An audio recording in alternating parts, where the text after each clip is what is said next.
My daughter-in-law looked me dead in the eye across that crowded restaurant table and said, loud enough for the whole booth to hear, "God, did he drive here in a garbage truck?" Then she laughed. My son laughed too. I was sitting there in my best flannel shirt, the navy one I iron every Sunday, holding a card I'd spent 45 minutes writing by hand. Inside was a check for $30,000, a retirement gift from my son's new business. Money I'd been setting aside since he was 17 years old. I folded the card in half, slid it into my jacket pocket, and excused myself to use the restroom. I walked past the hostess stand, past the coat check, and straight out the front door into the November air. I stood on the sidewalk of downtown Nashville, and I breathed. The cold hit my lungs like a slap. Good. I needed it. I didn't go back inside. I'm 64 years old. My name is Clyde Morrow, though most people who know me well call me by my middle name, Ray. I spent 31 years as an HVAC technician. I crawled through attics in July and underneath houses in January. I fixed the systems that kept people warm when the temperature dropped to 15 degrees. I know what it means to do work that nobody notices until it stops working. Nobody thanks the man who keeps the heat on. They just expect it to be there. I raised my son on that work, on overtime shifts and holiday pay. I put him through 2 years of community college and covered the gap when he transferred to UT. I drove 8 hours round trip to help him move into his first apartment. I co-signed the lease. I was there. His name is Derek, and I should say right now, so there is no confusion. Derek is a grown man who made his own choices. I'm not telling this story to punish him. I'm telling it because I think a lot of fathers out there know exactly what I felt when I walked out of that restaurant, and nobody ever talks about it out loud. His wife's name is Cassandra. She goes by Cass. She is from a family in Brentwood, old Tennessee money, the kind that comes from real estate, and not from anything you'd want to look at too closely. Her father, Whitfield Crane, has the handshake of a man who has never carried anything heavier than a briefcase. The first time I met him, he asked me what I did for a living, and when I told him, he nodded slowly, the way you nod at something you've already dismissed. I told myself it didn't matter. People are more than their opinions of you.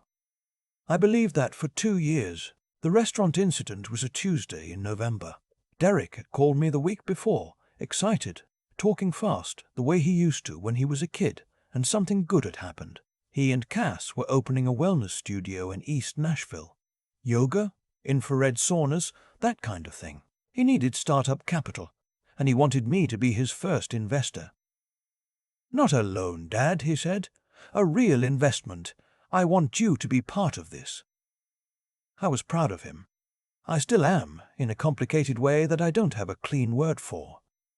I wrote the check before I drove to Nashville, $30,000. The number wasn't arbitrary. It was exactly what I had left in a savings account I'd opened when he was born. I'd added to it over the years, through the lean stretches and the better ones. I never touched it. It was always his, even when I didn't say so out loud. When Cass made her comment about the garbage truck, Derek didn't correct her. He looked at his menu. His father-in-law chuckled into his glass of Bordeaux and said he probably gets a discount on repairs. More laughter. My son's shoulders moved up and down in what might have been a laugh, or might have been discomfort. I couldn't tell the difference anymore. Maybe that was the real problem. I drove back to Cookeville that night and sat in my kitchen until 2 in the morning. Not crying, just sitting. There's a particular kind of quiet that comes when you understand something you didn't want to understand.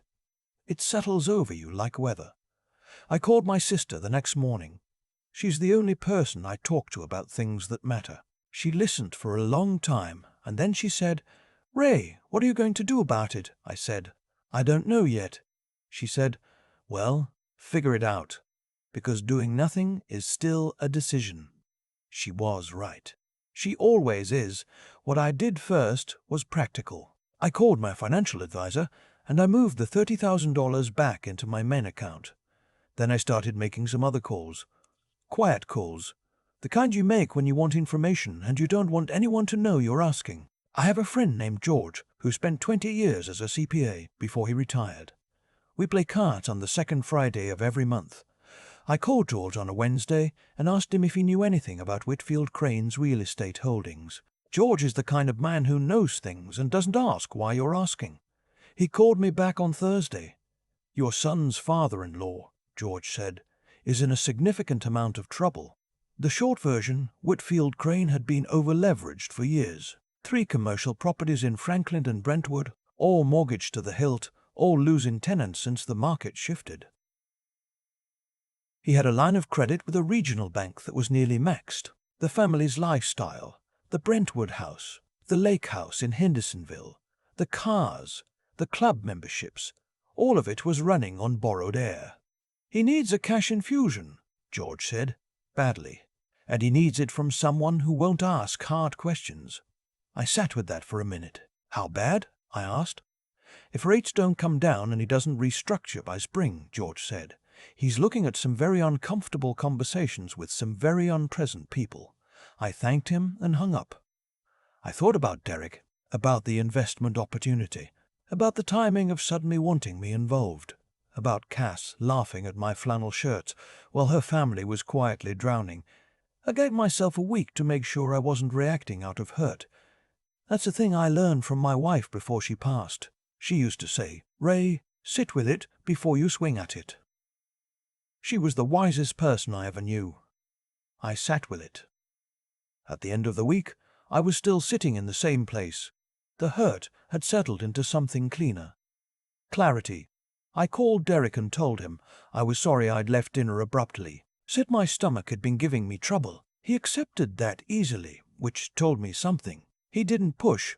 He didn't ask if I was okay. He said, "No worries, Dad." So, the check. Are we still good? That's what he led with. Are we still good? I said, "Derek, I need a little more time to sort out my finances. My knee's been bothering me and I may need some work done on it. Don't want to tie up cash I might need for medical." Total lie. My knee is fine. He sounded disappointed but not alarmed. "Of course, Dad.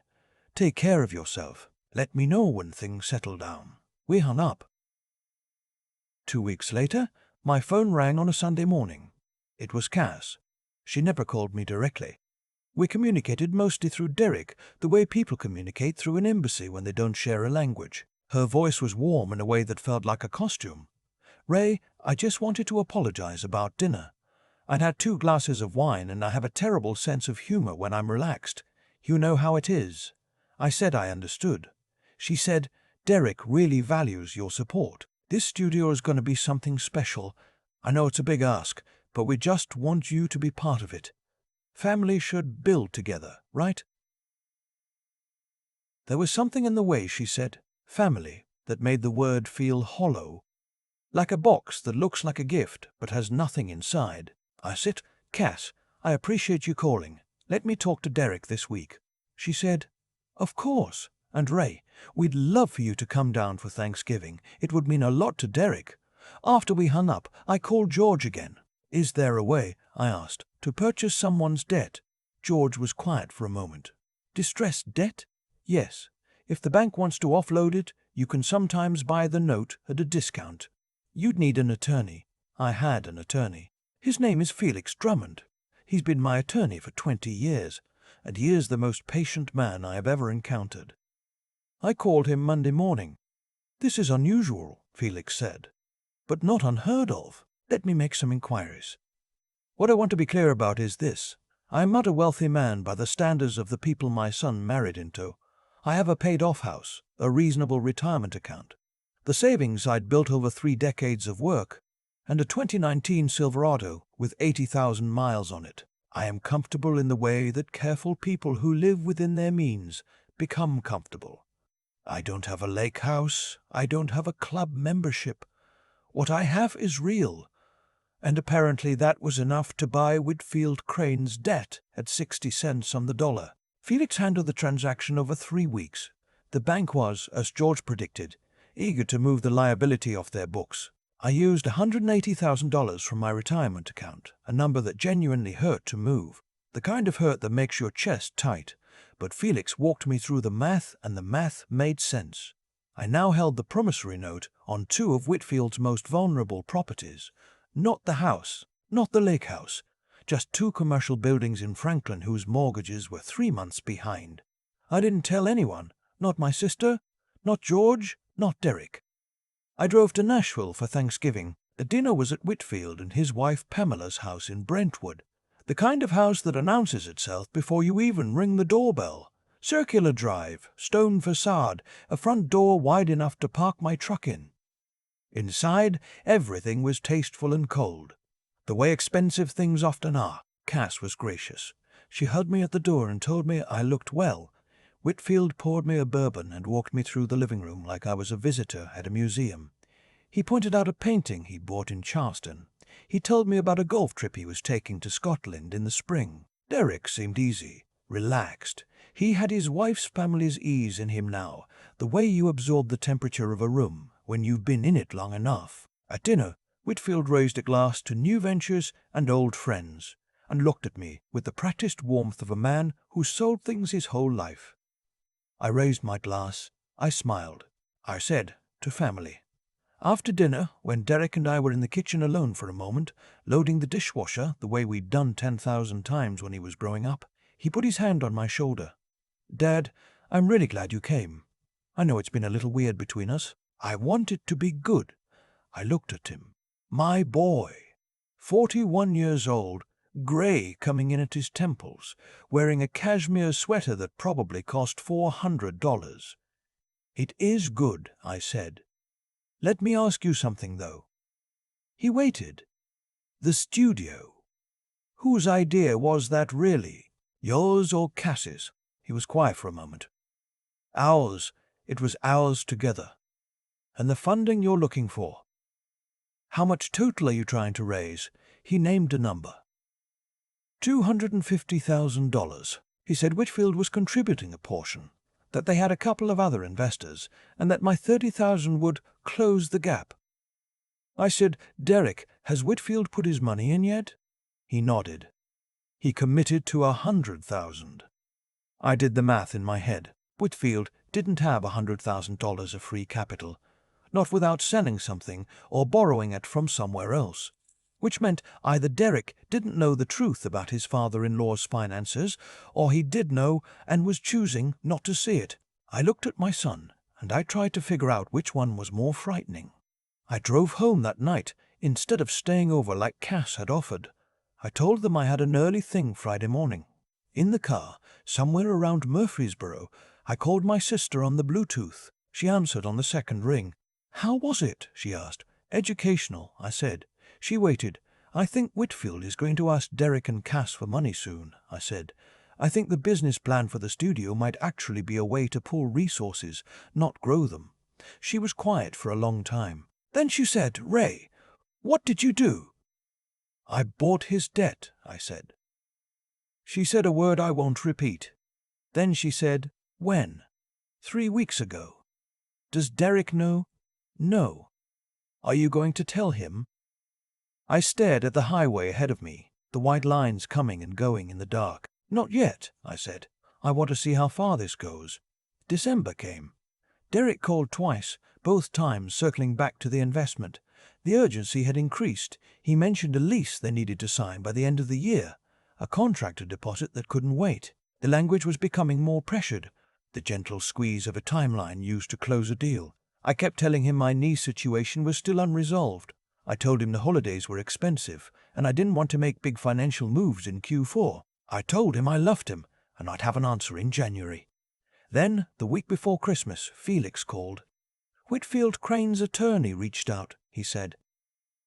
They want to request a 6-month extension on the Franklin properties. Apparently the note holder, which is you, has the right to approve or decline. I sat with that for a long moment. What happens if I decline? I asked. Then they're looking at foreclosure proceedings beginning in late January, Felix said. At that point, you take possession of the properties and they'd need to settle the outstanding balance or vacate. I asked Felix what he recommended. He said, Ray, I'm your attorney, not your priest. Tell me what you want and I'll make it happen. I told him to schedule a meeting. I wanted to meet with Whitfield directly, in person. No attorneys present on his side, just him and me. Felix made it happen. We met on a Thursday afternoon at a coffee shop in Franklin, a neutral place, nowhere fancy. Whitfield was already there when I arrived. He looked different without the house around him, smaller. He was wearing a jacket that was a little too big for him, or maybe he'd lost weight. His coffee was in front of him, but he hadn't touched it. I sat down. I didn't order anything. He started talking before I was fully in my seat. "Ray, I have to be honest with you. I didn't know you were the one who bought the note until last week. I want you to know that the situation is temporary. We have a deal coming through in Q1 that will." I held up my hand. He stopped. "Whitfield," I said, "I'm going to say something and I need you to hear it." He nodded. "I don't particularly care about the properties," I said. "I don't want to be a landlord in Franklin. I bought those notes for a specific reason, and the reason isn't money." He stared at me. "My son is about to invest his family's future in a business that is partly designed to prop up your financial situation. He doesn't know that. He thinks he's building something. He thinks you're a partner. And he thinks I'm just a guy who fixes air conditioners and doesn't understand how real money works." Whitfield opened his mouth. "I'm not finished," I said. He closed it. "I spent 31 years making sure the people in the buildings you own were comfortable.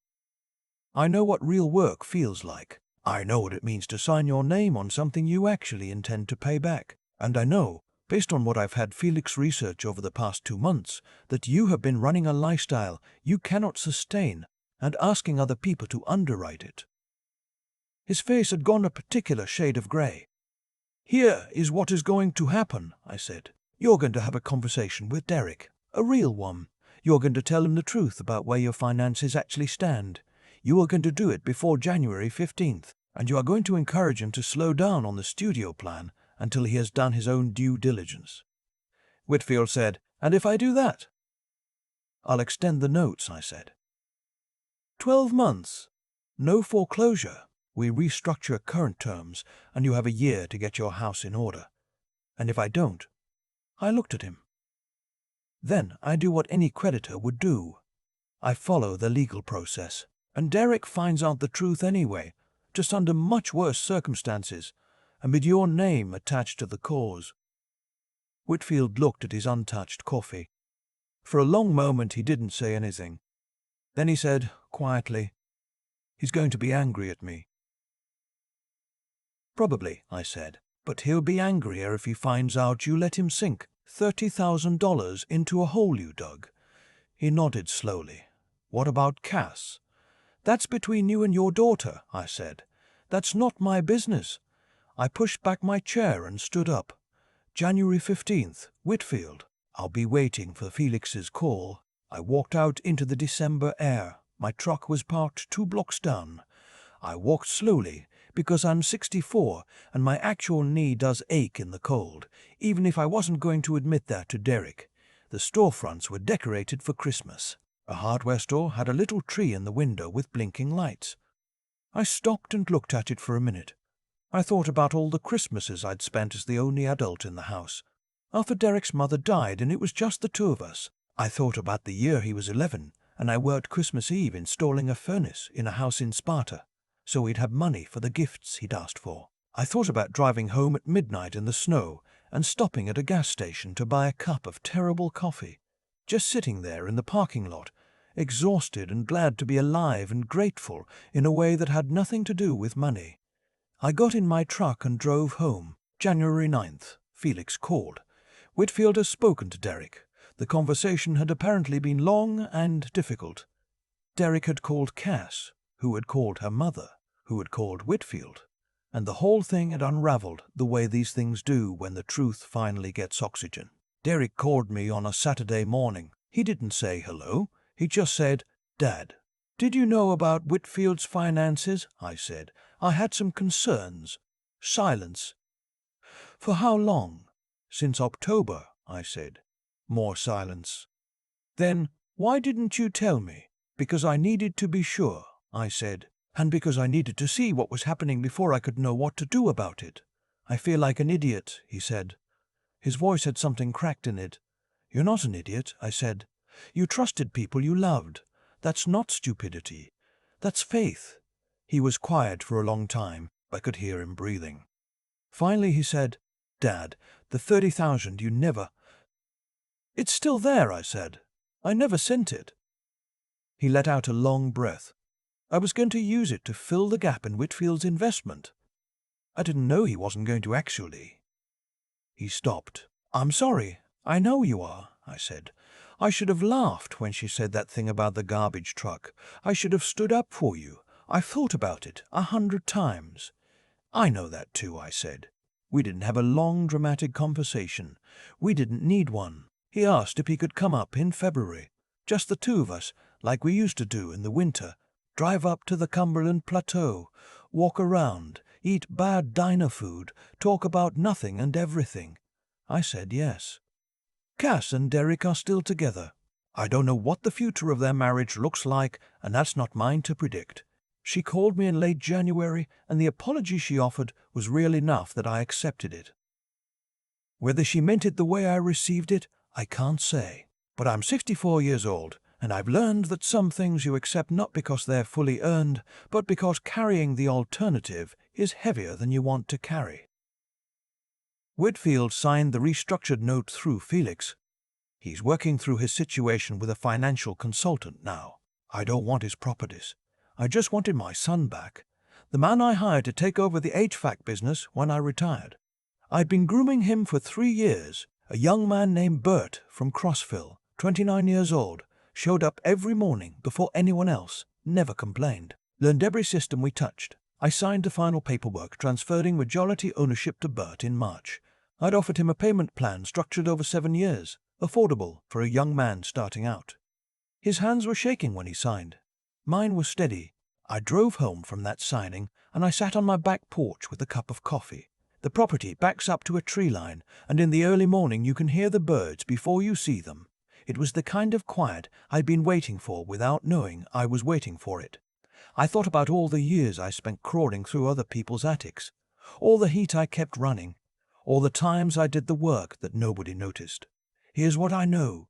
Dignity is not something other people give you. It's not in the approval of a man who owns a stone facade house in Brentwood. It's not in a check with a lot of zeros.